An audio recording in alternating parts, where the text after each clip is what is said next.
Hello, everyone. Welcome to the show. Thanks so much for joining us again. Make sure and hit that like and subscribe button. I appreciate all the comments and the feedbacks you guys give me on my content.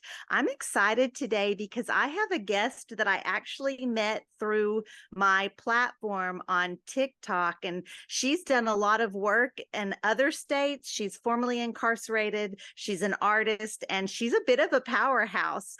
Welcome. Don't let me mess this name up. I practiced it several times. Elizabeth Mikotowict. Yeah, you got it. Good job, Yay! Marci. Welcome. Thank you for having me. It's so nice to finally chat with you and talk to you face to face.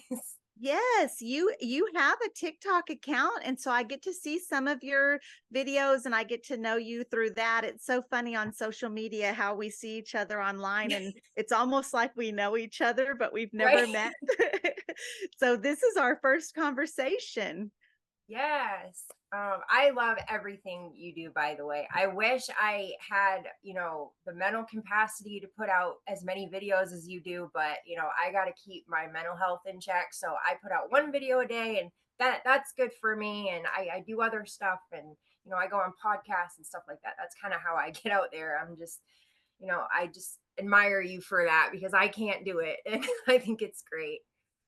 Yeah, thank you for that. We each kind of have our own little things that we're good with, right? And I just happen to be good at randomly thinking about something and vocalizing that on camera. That's all that is. So it's not a special talent, but it does have a good outreach. So you're doing that as well. So I appreciate your work in that capacity. Elizabeth, tell us about your history with the justice system.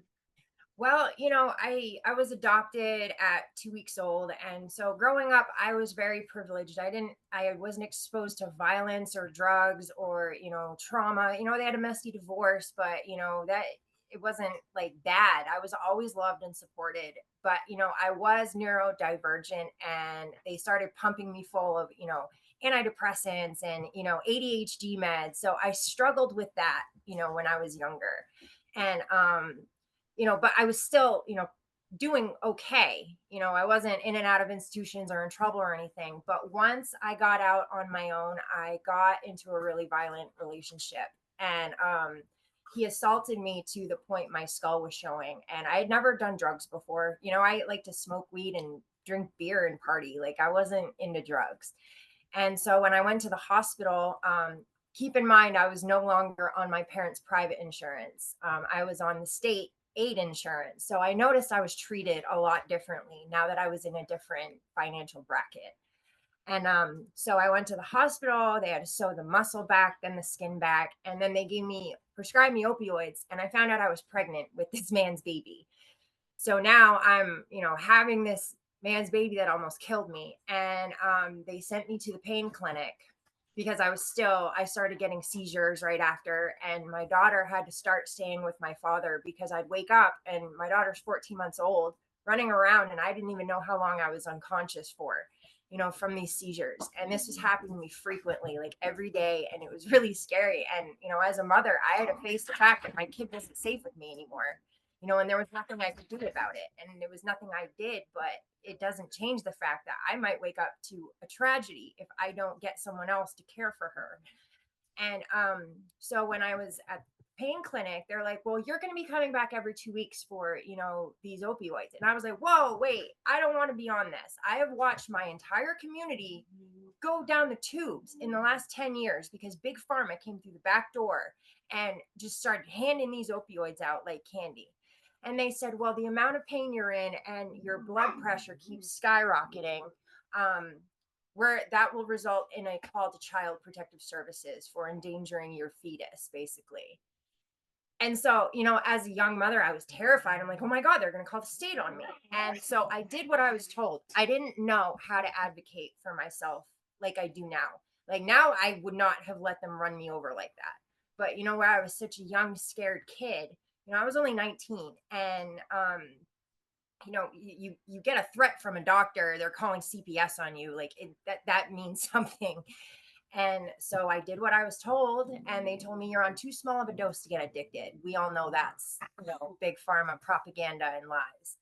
And so the abuse got worse. I was slowly becoming addicted. And, because it was such a traumatic situation, it wasn't just addiction, it was PTSD attached to it and chronic pain attached to it. So this made a completely different, dynamic for my addiction, compared to other people's. It was a completely different monster. And, yeah, he would trap me in the bathroom and literally torture me for hours, to the point where I'd start by begging for my life, and by the end I'd be begging him to kill me and just get it over with. He choked me to the point my windpipe collapsed in on itself, and I would have to chug water to keep my windpipe open, just to be able to breathe. And so finally, last final showdown, he put me in the hospital. The cop showed up. He went on the run and he did a bunch of burglaries. He ended up going to prison. But I lost my public housing and became homeless because of this. So I went to the Bangor Spruce Run Battered Women's Shelter. And at first they called me a liar. They said, well, you're not crying. All the other women that come in here are crying. And I'm like, when I was 8 months pregnant, he held a knife up to my face and said, if you don't, one more tear rolls down your cheek, I'm going to cut your face off. So I didn't cry after that. It was like, just stonewall, shell shock, that energy. And because of it, they didn't believe me. So I went and I got the police records, I got the hospital records, and then they did a complete 180 and they said, well, your situation is so dangerous and your injuries are so extensive that this situation puts the other women in the shelter in danger. We can't help you. And if you don't leave, we're going to call the cops on you. So this was like rock bottom for me. And I had made a deal with my father that if they wouldn't help me, I'd sign my kids temporary guardianship over, because he was in jail, but he had bail. So if he got out, if he showed up with the cops, my dad would have to hand my kids over. And I did not want to go through that nightmare. So, and I couldn't take care of him half the time anyway because of the head injury and the head trauma. So this made sense to sign temporary guardianship over until I was better, until I had a place. But in doing that, I lost my vouchers. I lost my health insurance. So now I couldn't even go to the doctor to get treated for my issues that, had stacked up on me. Because if you don't have your kids in your custody, they'll take all your benefits away. And that's what happened to me. And so now I had no doctors, no anything. And I basically, drug dealers protected me. And I was desperate and I was scared. And I never would have gone down that road if, I hadn't been so desperate and trying to survive. And this is a problem in America because 70% of incarcerated women have some sort of sexual assault or domestic violence before they even go to prison. And, we are the women that slip through the cracks. If our basic needs had been met, we wouldn't have gone down that road. And, I want to add to the whole shelter thing. This is a problem with victim-based shelters as well. They get a lot of money, and then the real victims, or the ones that really need help, they let them slip through the cracks as well. A friend of mine tried to get into the sex trafficking shelter up in Bangor, and they turned her away because she wouldn't snitch her pimp out. Like, you're extorting women's safety for an arrest. That's law enforcement's job. You are extorting these women to get your arrest. And, this is where we're at right now. And it just breaks my heart because, I was scared to go for help because I watched so many women get their kids taken for admitting there was abuse or admitting they were addicted to what the doctors gave them. And, now 16 years later, they're a little bit more empathetic and understanding. But, back then, if you even said, oh, I have a problem with pills or whatever, they're going to take your kids. They're going to traffic them in the state and, more profiting off of the suffering of the American people. So eventually in 2011, I caught charges and it was in the state. I did 7 months for possession. It was funny because bath salts hit Bangor and I was like, oh, this stuff is legal, so I can't get in trouble for it. And I go to prison for the first time, go to jail for the first time. I stopped selling crack, heroin, all that other stuff, because I thought, hey, you guys, knock it off. We have rescue puppies, sorry. And so I started selling this substance because it was being sold in stores. So, I find it really strange, and I'm not trying to spontaneously start some conspiracy theories, but it's very odd that we get in debt trillions of dollars with China. And then all of a sudden, all these synthetic drugs start coming over here from China. That's So okay. I did 7 months in the county jail. In the state of Maine, you have to do 9 months in a day for it to qualify to prison. I don't know what it is in other states. I know it's different for each one. But then I was done. I didn't go back to selling drugs. I wasn't totally clean, but I wasn't breaking the law anymore. And then in 2013, the feds show up and indictments dropped, and I went to jail for the exact same crime again. There's no such thing as double jeopardy when it comes to the state and the feds. There are different jurisdictions. So you could be done doing 10 years in the state, and then the feds come and pick it up for the exact same crime. And it's awful. And once I went to jail and I was in there for the long haul, it really opened my eyes to the systemic inequalities and racism that are still going on in this country. Maine's 94% white people. You don't see like oppression and the racism you do everywhere else, because it's just not really up there. And so once I'm in jail and I'm like seeing what's really happening and how horribly they treat women in here. I mean, when I got out, I had conservative women tell me, if you don't want to get raped by cops, then don't go to prison. Just say you're okay with certain groups of women being harmed, because that's what you mean. You are okay with the fact that women in jail are getting raped because you look at them as less than human. And that's not what America should stand for. That's not what I thought America stood for. And I mean, for instance, my first week at Somerset County, I witnessed an entire pot of women get stripped out because they signed up for a razor, and a male sergeant wanted a list of who shaved their vaginas and who didn't. Those that did got written up. They didn't do this to the men. They weren't stripping the men out. This was just a rule for the women. And of course, I'm just defiant right to the end, because I'm neurodivergent, and that I just can't back down. It was really, I got myself segged out a few times because I just couldn't shut my mouth. And I'm like you, a disruptor, and this particular jail broke me of that a little bit. They I watched a woman go into labor, and the only reason they took her to the hospital is because we threatened a riot. And then they told her, if this is a false alarm, you're going to go into solitary. I mean, for you mothers out there, just imagine being in labor and having a false alarm, Braxton Hicks, and they're going to put you in solitary confinement over that. I mean, it's horrifying. And it's funny, Marci, because I watched your videos about the heat problem in Texas. During the summers, we were like, man, I wish we was down in Texas or Florida. They gotta have AC. And to find out they are literally letting inmates like roast to death. I mean, it was bad enough up north with 102-degree weather, but 136, like, I don't know how y'all made it through that. Like, I think I would have been one of them that roasted to death and just dropped. I do not know how y'all made it through that. That's quite a journey, right? And our stories are similar in that we didn't find ourselves in trouble legally until we were older. We were both kind of sheltered, and for me, I kind of had a blind faith in the legal system. And I'm wondering what your thoughts are or were on this country's legal system growing up.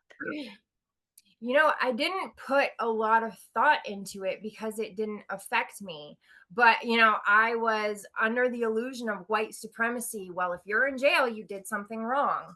If cops are stopping you, you're doing something wrong. It wasn't until I went to jail and I saw, Black women, getting years longer for less amounts. And just the way they were treated, like the tone of voice, the difference of tone of voice, like how some of these cops would talk to me and how they talk to them. And then when I went to prison, I met a handful of women who had been sterilized against their will. And this was before Trump filled up the ICE camps with refugee women. And you heard about, the refugee women getting sterilized against their will. No, they were doing this to American women. And after like the fourth woman, I realized not a single one of these women are white. And now all of a sudden, a couple years later, it's a great day for white lives with the overturning of Roe v. Wade. They are still actively committing genocide in this country, and it's disgusting. You talked about 70% of incarcerated women being affected by sexual assault in some form. And I dare say it's a larger number than that, because we know that Absolutely. so many of those type of cases go unreported. I Yes. remember hearing so many stories from the ladies I was incarcerated with. I want to talk a little bit more about how trauma causes someone to go on the wrong path. And you Absolutely. told your story so clearly about some of the ways your community could have helped you differently and diverted you ever going to prison. What would it have looked like for you if you had gotten, first of all, what would the help have looked like? And then what would you think your life would have looked like had you gotten help? If Spruce Run had taken me in, I could have gotten a voucher and a home for my children. I wouldn't have had to drop out of college. I wouldn't have had to sign them over. If I hadn't lost my health insurance, I wouldn't have had to self medicate on the streets. And that was the defining difference for me when I got out. See, I got out on probation. Paul LePage was still our governor. He was the guy that got on TV and said, "Black thugs from the hood come up to Maine and impregnate our white women and flood our streets with drugs."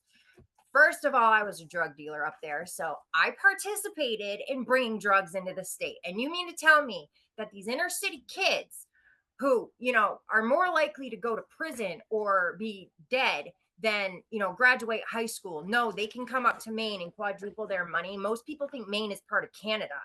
You know, that's not even believable. The truth is, you have white police informants and white addicts going down and getting these people and bringing them back up. So now if you just left them there, they wouldn't have crossed state lines. They wouldn't have, caught Fed charges. This is the prison pipeline.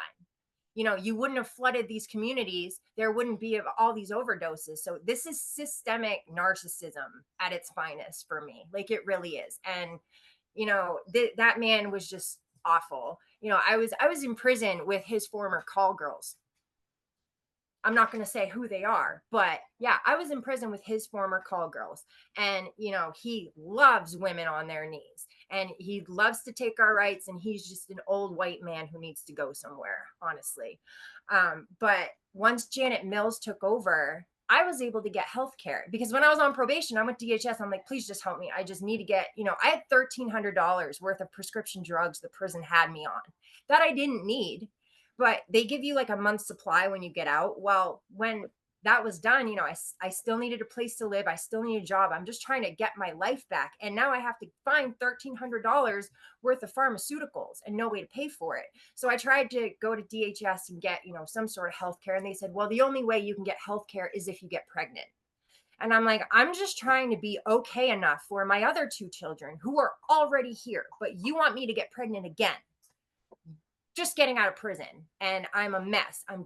So I had to like space my meds out and I started spiraling because, if you stop taking psych meds, you lose it and you detox and some of them can kill you.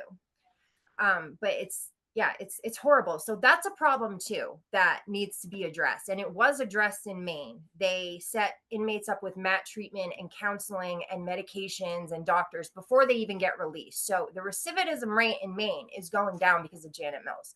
So I'm very grateful for that. But everywhere else, it's a shock to get out of prison. Total shock. And to have to detox off psych meds that the prison forced you to be on, that should not be something people have to worry about. Now you were active in Maine in some advocacy works, and can you tell us about some of that? So we I had let like everything go. I wasn't into activism. I was just trying to do my art and get, stay out of politics kind of. But then there was a newspaper article about Somerset County, and it talked about how they were refusing to hand over records to the media about their officers' disciplinary stuff. And then when they finally did hand over the records, it would be like suspended for 3 days, but they wouldn't say why. So these were doctored and corrupt documents that Somerset County, was doing to cover their officers' crimes. And they, one of the sergeants told an inmate to kill themselves while they were in solitary, and they had to cut that inmate down from a suicide attempt. This lady still works there. She's still getting a pension from the taxpayers' money. And she did the same thing to me while I was there. I was in full blown psychosis from being on the wrong medication. They put me on Seroquel, and I was hallucinating. I was back in my old bathroom with my ex trying to kill me, and I wasn't. I was just in solitary. But these meds affect you how they affect you. And I was forced to strip in front of a camera under duress of being maced and extracted. Now, that what happens when you say no to these people. They come 10 deep, SWAT gear, electric shock shields, and they rain down violence on you. Just because I was trying to say, no, I will not strip in front of a camera that men in Central are monitoring. So I ended up, doing what I was told, but the cameras in their solitary units are 100% illegal. The lieutenant from a different jail pulled out the DOJ law book and said, look, you cannot have cameras inside of an inmate's living quarters. You can't do it. So what they're doing is illegal. So when I got to Alderson, I filed a PREA complaint.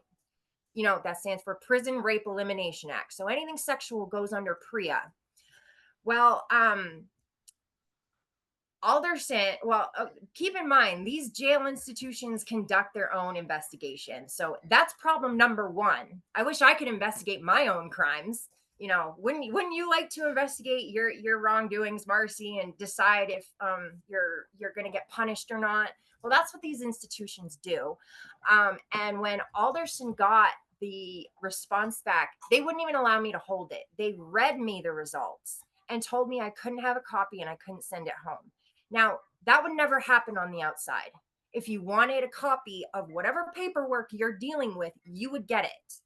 But Somerset County admitted to everything I was complaining about, and then they deemed it unfounded. And that's how they bury it. They'll say, yep, we did it, but it's fine, unfounded. So unfounded means it doesn't go to an outside source. And this is how they bury the abuse. So when you get out in the state of Maine, you have 100 days to file a lawsuit or a complaint, whatever. But the first thing they ask for is, where's the outcry at the time? Where's the paperwork? Where's the PREA complaint? I went to the Freedom of Information Act. I went to the DOJ. Nobody could find this complaint. Somerset County is the only people who have it. And then it came out that Captain Grimes at Alderson and 4 of his subordinates, I can't remember, they all got arrested and convicted for raping and stalking inmates and tampering with PREA evidence. That man raped over a dozen inmates and he only got 10 years. Imagine if he had done that to civilian women. He would have gotten out of prison. But because we are considered less than human, he only got 10 years. So, I was far from their worst victim at Alderson. And my heart goes out to those women, because I used to remember I had a problem sleeping, especially with those guards coming around with flashlights in your face. Like, it just always made me nervous. And there would be this one girl who would come in at weird hours, and she would just go to the shower and cry. And you don't ask people questions in prison, because you just mind your business and keep it moving. But I knew something at the time was wrong, but you don't ask, and that's just not proper prison etiquette. If someone wants to tell you something, they will. And so that's the bill I'm currently working on. In the past, we got a bill. This doesn't really have to do with prison, but it affects people who've been to prison. We get discriminated for housing all the time. Well, what was happening in Bangor is all these landlords were, charging these outrageous application fees and making 4 times the rent in application fee money and not actually renting the apartment. So, we spent like $1,000 just for these landlords to tell us no and still didn't have a place to live. So the city of Bangor passed an ordinance saying that landlords can only charge an application fee if a lease is signed. So that was good. I'm like, that will help people in their financial situation, and it'll stop them from doing that. The other thing that I'm not sure if this passed, but I think this should go everywhere. So we had a cop up in Lewiston that was giving this child drugs to give to her mother, and she was paying for these drugs by sexually gratifying him. I called the DA up, like, why didn't you charge this man with a sex crime? He extorted this woman's addiction and mental health. As a cop, he is fully versed in, what this is. He was a cop of 30 years. Why is he only getting a drug charge? And he said, well, the way the law is written, it's technically consent. And I said, well, correctional officers, there's no such thing as consent. And with police, it should be the same way, because there's such a difference of power. There's no such thing as consent.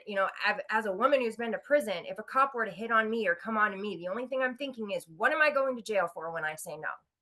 So that was a bill that got put on the table, and I think it should be across the board, honestly. But we did get one passed. I talked about getting MAT treatment in the jails. I testified at that bill and it passed, so that was good. I'm still working on this PREA thing. It got shot down in Maine last year, but we're trying to find a way around that and maybe get it on a national level, because these institutions cover for each other. And, it's just, you can't rehabilitate people by traumatizing them. Absolutely. So break down exactly what the bill would be for the PREA bill. Oh, right. So here's my proposal. For every day that these institutions stonewall an inmate, they have to pay like $500, because the problem is, that by law, they have to give me the paperwork, but there's no consequence if they don't. And they know that. So they told me to get a lawyer and have it subpoenaed. Well, you can't subpoena anything without an open case, and you can't open a case without the paperwork. So they know this is a catch-22 and there's nothing I can do about it. And it's like, dude, if you're so innocent, just give me my paperwork. Like, if I'm just some crazy, lunatic, give me the paperwork. We're all law-abiding citizens, right? They don't want to do that, of course. But that, I just think, and this causes other problems too, because I couldn't get my medical records because of this. And so because of that, there was a therapist who was like, well, I'm going to put you on Seroquel. And I'm like, Seroquel made me suicidal. And she said, well, there's no proof you were ever on it. I'm telling you I was on it. She goes, yes, but I need the paperwork saying you're on it. It's like, oh, because I have mental health issues, you can't take my words for what they are. And then the same thing happened. I ended up, spiraling and going into psychosis because certain medications don't work well with me. And, they put in my chart, she's defiant, she won't take her meds. So they test my blood now. So it's not like I can just, not take it and, tell them I did, because they check on me. And so, yeah, this is what needs to happen. People would get their medical records, they would get, justice. And it's not just Somerset County doing that in Maine, it's Penobscot County Jail. They're refusing to give people their paperwork. And by law, they have to. But if there's no consequence if they don't, who's going to enforce that? So I think there should be like $500 a day for every day they want to stonewall us. I could see that. Maybe they have a X amount of time after the request is made, and then if it's not Right. done, then they have fines. That seems reasonable. I was wanting to. I wish that we would have in Texas. We do have a PREA ombudsman, but of course they're employed by the state, by the agency, by the Texas Department of Criminal Justice. And so there is just very little outside investigation. But I just feel like all PREA cases should be an outside investigation. Yes, absolutely. Absolutely. We know you're working on legislation. Tell us what else you're doing your post-incarceration life. I understand you're an artist. Yes. So that was kind of my outlet, and it was my hustle when I was in there. So I would paint the inmates' cups, I'd sand them down, and I had a little tattoo book. So they pick out whatever design they wanted. And it was like giving them a piece of their identity back. Because as you know, they give us the same clothes, the same whatever, and you don't have a lot of choices. You don't have a lot of individuality. And everybody was already crocheting, and I suck at that. So I'm like, I might as well just stick to what I'm good at. And the prison, a couple of the institutions hired me my job was to paint. I painted murals on their walls. So my artwork's all up in Danbury. And I made $57 a month. It was one of the highest paying jobs in the prison. Everybody else was making $5.25 a month for 40 hours a week. This is they have bypassed slavery laws with mass incarceration. And because they put us to work. The second you get to prison, you are put to work. We had inmates moving dead COVID bodies, fighting wildfires for pennies a day.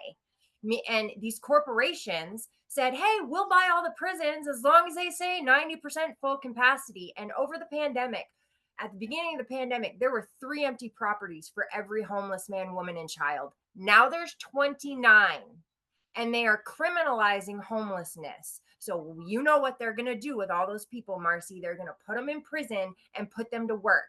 And the corporations are going to own the prisons, and they're going to get free slave labor. They don't even want to pay Americans a minimum wage. They would rather put us all in jail and profit off of our suffering. Did you know a hospital saves $350,000 a year contracting their linen to be washed by inmates instead of regular Americans?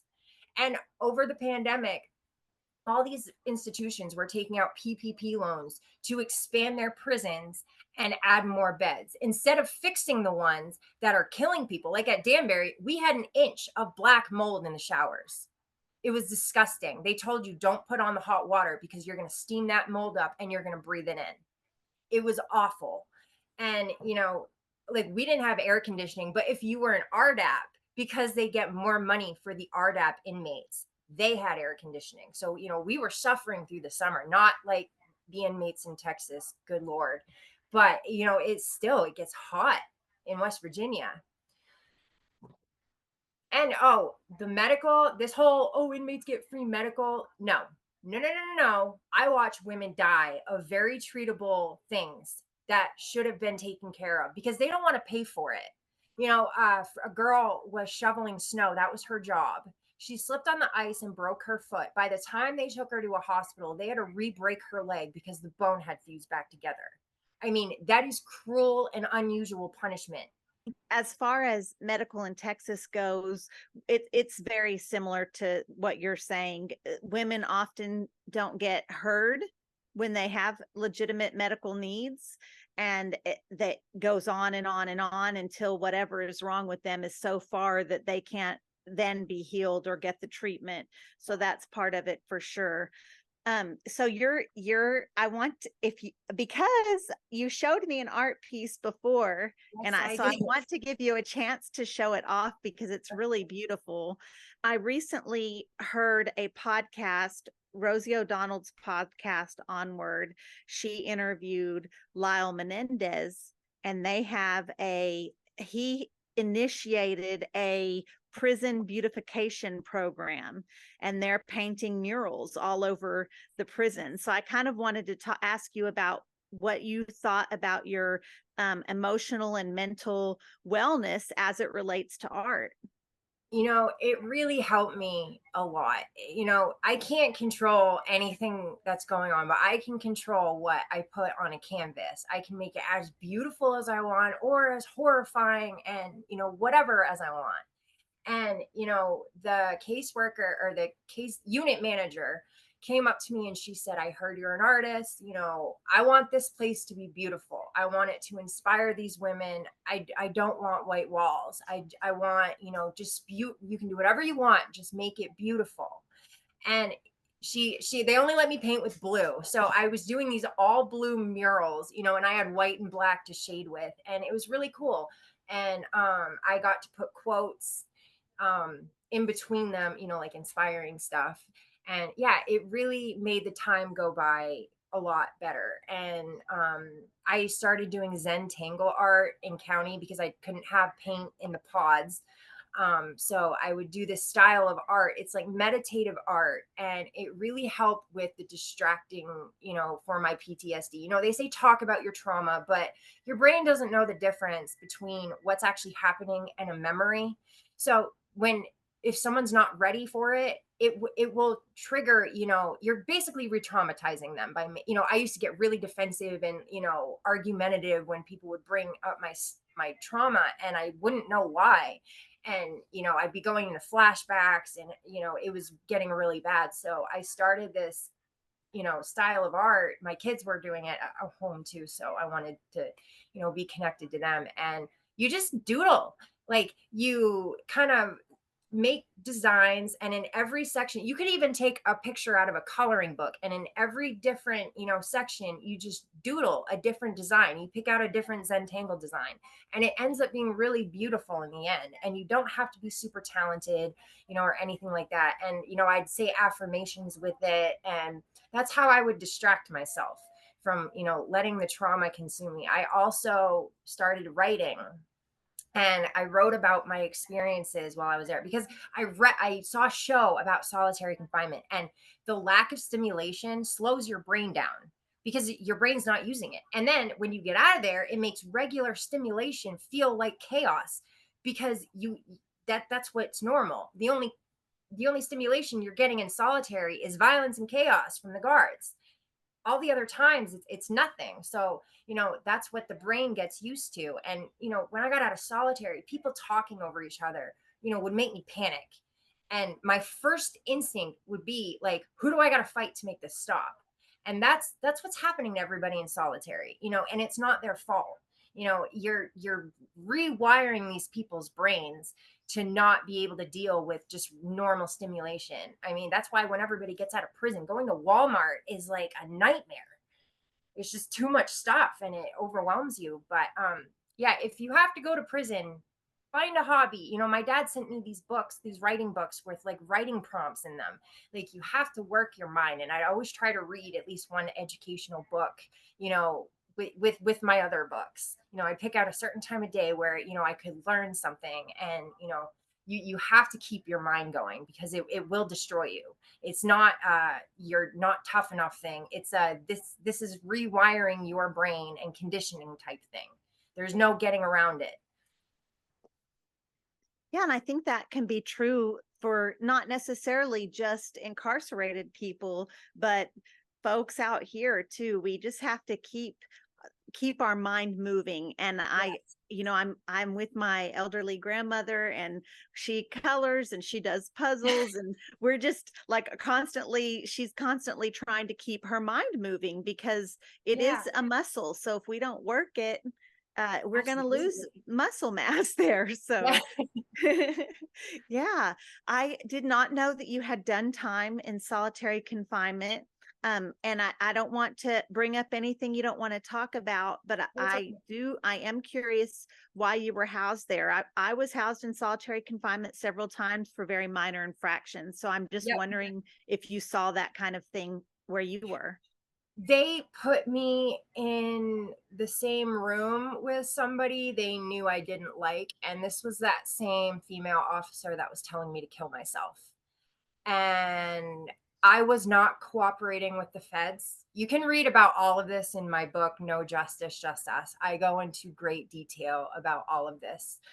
Um, but she had wrote on a request form, I can't wait for you to get out and overdose so you stop wasting taxpayers' money. She used to write these vicious, horrible things to me. And I found out that she tried to hook up with my boyfriend at the old jail as an officer, and he shut her down, basically. So, she started coming for me when him and I clearly had a connection. And I didn't know why at the time. I found this out like afterwards. But she was awful. She's telling people to kill themselves, period, but while they're in solitary with mental health issues, like as an officer, like, you are disgusting to me. Like, you are absolutely disgusting. And so I turned this in to the counselor, and she comes in and starts tearing through my stuff. And she goes, well, everyone needs to feel safe, because I called my lawyer. I go, get me out of this jail. They just put me in the same room as this psychopath and they're trying to make me freak out. And it's working. Like, please get me out of here. And so she knew she was going to get in trouble. So she came in the next day and was tearing through all my stuff looking for this, request form that she wrote on. I had already sent it to my lawyer. And I got put in solitary for that. And the other captain came and apologized to me. He goes, you dealt with that really well. We messed up. I go, yeah, you did. You just broke a bunch of federal non-contacts and a bunch of other stuff. And yeah, they put people in solitary over nothing, because they're bored, because they want to. And it damages people. It does not take very long for your brain to start being different. I mean, my longest stretch was 6 weeks in there. And, compared to my man, he did 18 months in solitary. I mean, it changes you. And, 6 weeks doesn't sound like a lot of time, but in there with, no phone, no nothing, can't do anything. It's really horrible. Can you describe what a solitary confinement cell looks like? Absolutely. It's like a regular cell, 8 by 10, and the thing about these cells, when they forced me to strip in front of that camera, the bunk bed was the same place where my toilet was, or where my bathtub was in my old bathroom. And then you have the little metal, toilet and the little desk. And, I sat on the desk one day, and the same male sergeant who requested a list of who shaved their vaginas and who didn't had the officer come in and say, tell me to get off the desk. And I'm like, so glad you're all watching me so contently. And then you acted like I was just, making a big deal because I didn't want to strip in front of your cameras, and this man is watching me sit on a desk for what? Like, I'm not doing anything, like, and it's they have vents through all of the cells. So, collective punishment is a very big thing in jail, as you know. There was this one girl who, she wanted her meds, and obviously, as you know, they're not going to give you certain meds in jail, and she did not like that. So she started freaking out, threatening to kill herself. So they put her in solitary. Well, she starts banging her head off of the, floor, and basically broke her back. They gas bombed her. Like, they put one of those canisters in, not the mace, but like that fills the whole unit, and it would come up through the vents, and it's chemically designed to take the oxygen out of your throat. So you feel like you're suffocating. And it's absolutely terrifying to be locked in a cell having that kind of assault on you. And, it always cracked me up when there was a fire drill, because they'd be like, lock in. And I'm like, if there was a real fire, the last thing I'm going to do is lock in and trust you people to let me out and get me to safety. We'd be fighting. So if there's a fire drill, they have you lock yourself in your cell. Yep. That's their drill. Yep. They have you go into a cell, lock in. And I'm like, if they're electric locks, what are you going to do if like they malfunction? Wow. That's frightening. Yeah. I've And been locked in. No, go up ahead. in New Please. Hampshire, they had a fire and a bunch of inmates died because they didn't let them out. And during Katrina, over 700 inmates drowned because all the jail staff left and, sorry, bye, we're leaving. And they let over 700 inmates, half of them weren't even sentenced yet. Most of these people are nonviolent. I understand that there is very scary people in prison. There is a small percentage that are rapists, murderers, horrible people. But the majority of us are nonviolent, drug dealers, or, stole some money, or, we didn't hurt anybody. We mostly hurt ourselves. And, you don't deserve this type of treatment. Can I add that even as far as the women that I was incarcerated with that were there for violent crimes, it was always circumstances around that. Yeah. I never met anybody that like woke up that morning and thought, I'm just going to go and do this horrible thing. It's women that were either with men and or women that had been battered by men for years and finally struck back. Yeah. It was these type of instances. Even the child deaths, the infant deaths, the ladies that were in there for that, they were suffering from postpartum psychosis and Right. postpartum depression, mental health issues. It wasn't something that they just were evil Did. inside. It Yeah. was a mental health issue. So I just think that it's important for us to keep that in mind. And it quite literally, those scenarios are less likely to recidivism, and Exactly. they're more likely anybody could happen. That kind of stuff could happen to anybody. Not anybody is going to go out and commit a crime like mine, Right. but anybody could end up in a situation where they're trying to survive and have to do Exactly. something that could land them in prison in order to survive. Absolutely. Elizabeth, you've given us like so much insight, and I appreciate you so much. You have hit so many stories that are going to bring people's mind to look into for sure. And I'm just wondering if there's anything that else that you want to share with. I want you to talk about your book and what made you decide to write your book, and then make sure and let us know how we can find your book, and then anything else that you'd like to share. So my book is called No Justice, Just Us. The very first cell I was in, somebody wrote on the wall, "There's no justice in the system. It's just us in the system." And those words haunted me, throughout this journey. And I really just wanted to expose, the cruelty and corruption and the racism that I was blind to until I lived through it. This is not what America should stand for. We have more prisons than we do colleges. That's disgusting. And they're gaslighting us with land of the free. No, they are profiting off of the suffering of American people. Rehabs have a 94% failure rate. And then their favorite thing to do is kick people out for petty reasons and say no refund, $30,000. And then they fill that bed. It's a money pit. And so, I just wanted to show compassion to this group of people who gets dogged on for their whole lives. Even after you're done serving your sentence, you're still serving a sentence, you're still being messed with.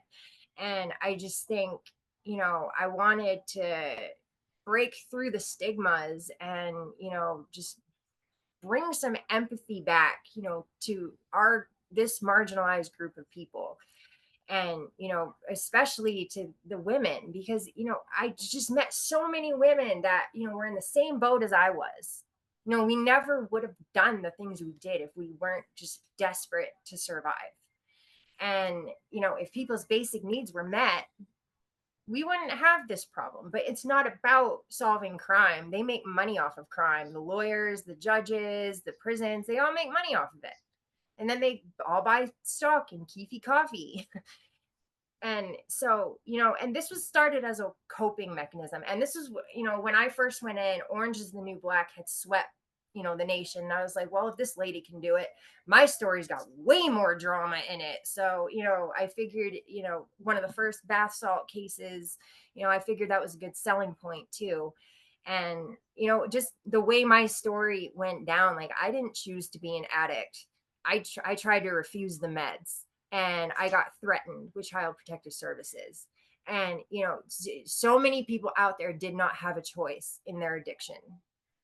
They got fooled by doctors or whoever, or, somebody spiked their drink, whatever. And I just, really wanted, we have so many people dead from overdoses. Other countries don't deal with this. Like they're literally profiting off of addictions and suffering. And I just wanted to highlight that and hopefully maybe give some people, some pointers, what worked for me, maybe it'll help them.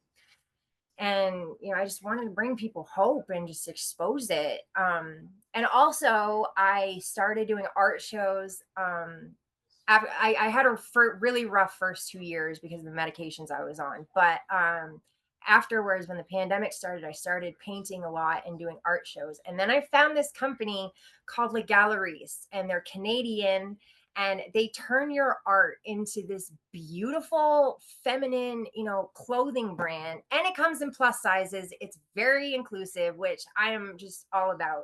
And I was just so happy with this brand because when I ordered some of the stuff, as women, we're like taught from jump that our value is based on how skinny and pretty we are. We live in a very misogynistic, patriarchal culture, and a lot of these brands will size their clothes really, really small because skinny's the cool, only skinny people can wear them, wear their brand.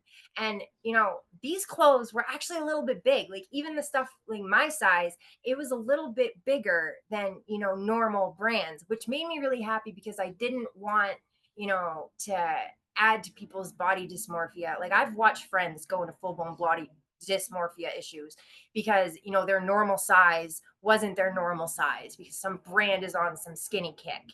And I wanted this brand, not just women, but whatever gender you identify with. But if you identify with the divine feminine, like I just wanted to create a brand that made women feel empowered and beautiful and stunning. Like I created this on my own healing journey.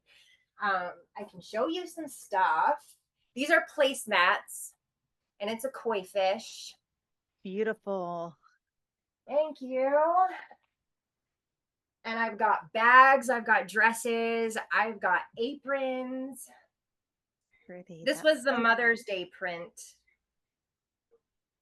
It's gorgeous. I love that purple.